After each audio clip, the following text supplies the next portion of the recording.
for those of you who do switch around to multiple tools, it's not as easy as just, all right, I'm going to buy this high range mouthpiece and pop it in. What do you do to prepare for that tool? Let me jump in here real quick. So, yeah, everything everyone said, totally agree with. Yeah, that's like, so the thing, I think like the thing that young players should really kind of understand and is that like, sure, I've got my 4X here, which is my commercial thing. Like, this is what I use for, playing high E's, F's, G's, whatever I need. I can play those same notes on this. It's kind of like when when we're talking about shoes. It's like, Usain Bolt could run really fast in a pair of hiking boots. He'd probably injure himself though, or like he'd be in trouble. Like he couldn't run, but he can run really fast anyway. It's not the shoes that are making him run fast, but he's picking the tool that's going to allow him to do that specific task. And if he were doing something else, maybe he'd be wearing cleats. If he was, so it's got to be something that you shouldn't be expecting like, oh, this is going to unlock some new notes that I didn't have. You've got to have them anyway. Maybe this is going to have, give you a little better efficiency, and it's going to allow you to not work as hard as something that's better suited for orchestral work. So that's the biggie that I look at these as tools. It's like I could show up to any gig and play it on my regular standard mouthpiece, but like I'd be pretty worn out by the end, and I just don't want to do that. I don't want to wake up the next day worn out, tired, trying to put my shots back together when I could have used the right tool, and the next day I'm fresh as all could be. Yeah, I think it's really important to. Oh, sorry, Preston, you're going to jump in. I was gonna. It's really important to remember that like there's no such thing as a magic mouthpiece. Like there is no like, oh, if I have this, I'm good. Like if you're not buzzing the note, that note's not coming out, and it doesn't matter what mouthpiece you have. So, you know, while a mouthpiece can, the right mouthpiece for you can help you to do that job easier. What it comes down to is the same thing we tell everybody, we tell ourselves: strong fundamentals, long tones, and making sure you're using your air efficiently and doing all of the basics right. And if that's working, then the mouthpiece can help.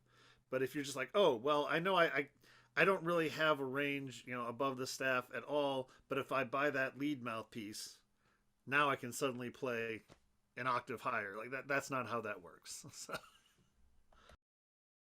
Yeah, I think, and Mary already touched on it. I think the most important aspect of the mouthpiece is resistance. And it's one of these kind of abstract things on the trumpet that's really hard to think about. But essentially, if this is me and this is my mouthpiece slash trumpet, I want to be here. I want to be at a point where I just barely have to work. Most of us overblow and push and over rev the instrument like crazy. It's actually, I'm sure Josh feels the same way. I find it much more challenging to play on shallower equipment. You have to really relax and let the mouthpiece do the work. So exactly what Chris said, if you're buying a shallow mouthpiece to try and play on the marching band field and you play it the same way that you do like a 1C, nothing's going to happen that you want to have happen anyway. So it's a learning curve. And if this is where my normal resistance is, the mouthpiece is shifted from place to place, and you either, I think, enjoy kind of finding where that new resistance point is, or it becomes way too confusing and you just want that same stability. And I think either absolutely makes sense. Who can I add something there?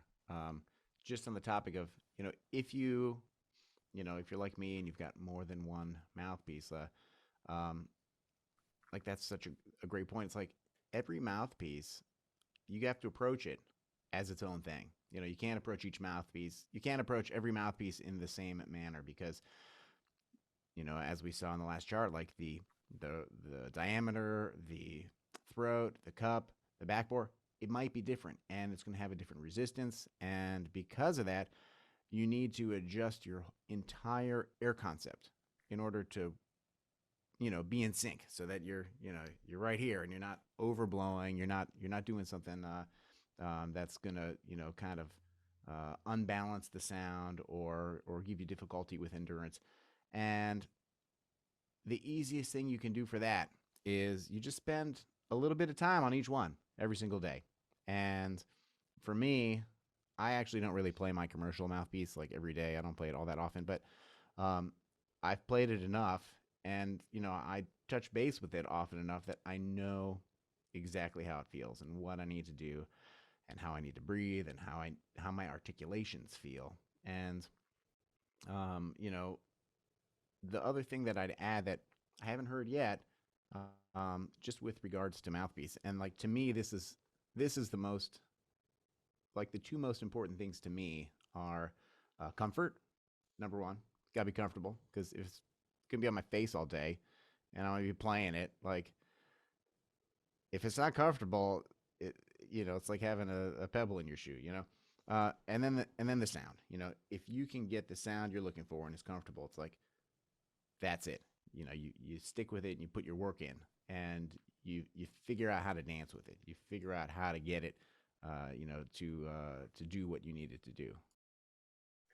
I just got a question from one of our attendees. I am also keeping a tally of whether our mouthpieces are really important, whether they're really helping us out or not. So at the end, we'll have a scientific review of our discussion, and we can scientifically determine whether mouthpieces are all that or not. I sure hope so, because we manufacture a lot of them.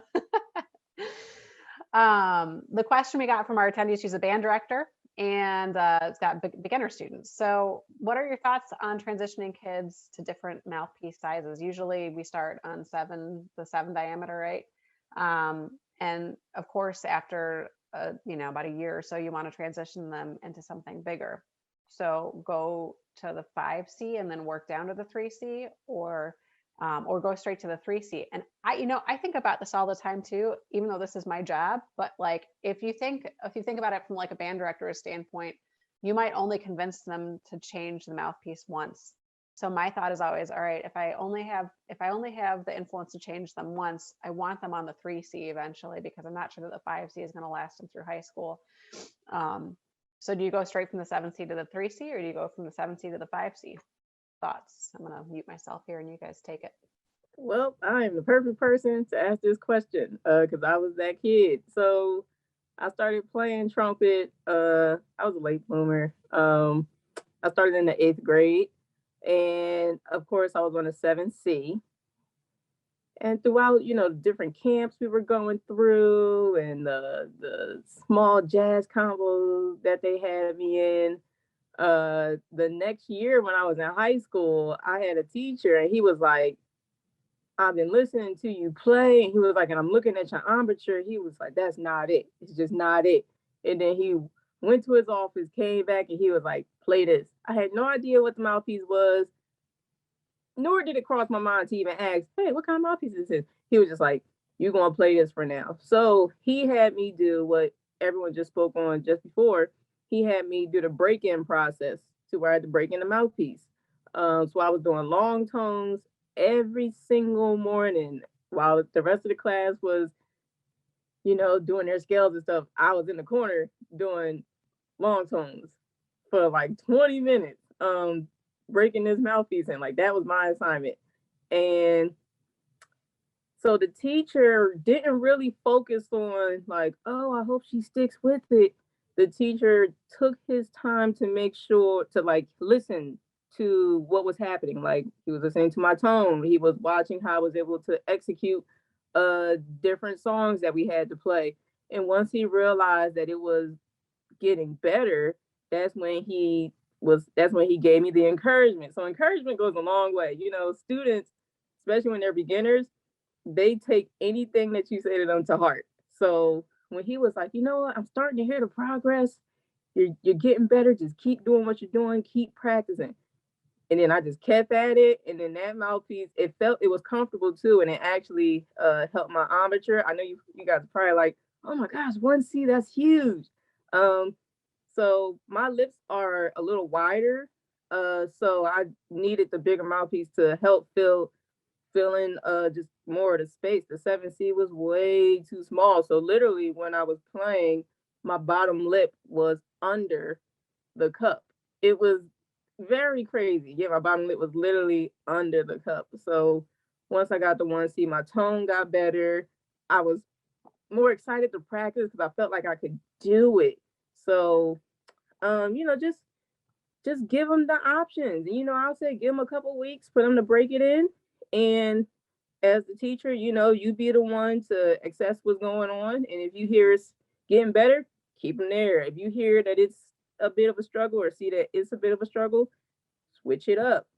Because yeah, you're the pro. The student, they're just doing what they're told. So that's what I have to say about that.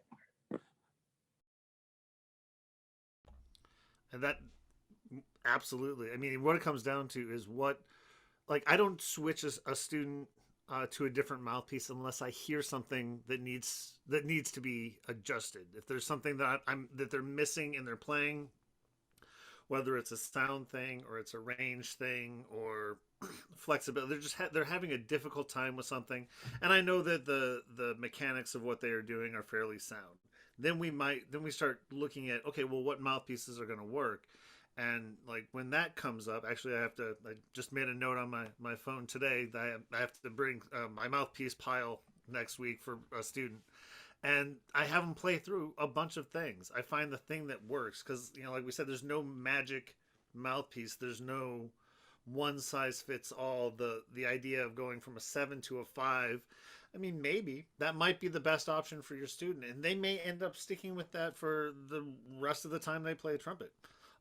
But maybe that's not the best thing, and giving them that, it might limit them. So have them try that. If it sounds good, cool, stick with it. Or try the 3C, or try, for Arnetta, it was 1.5C. I mean, you find the thing that's going to work, and it's a trial and error thing. You find what works.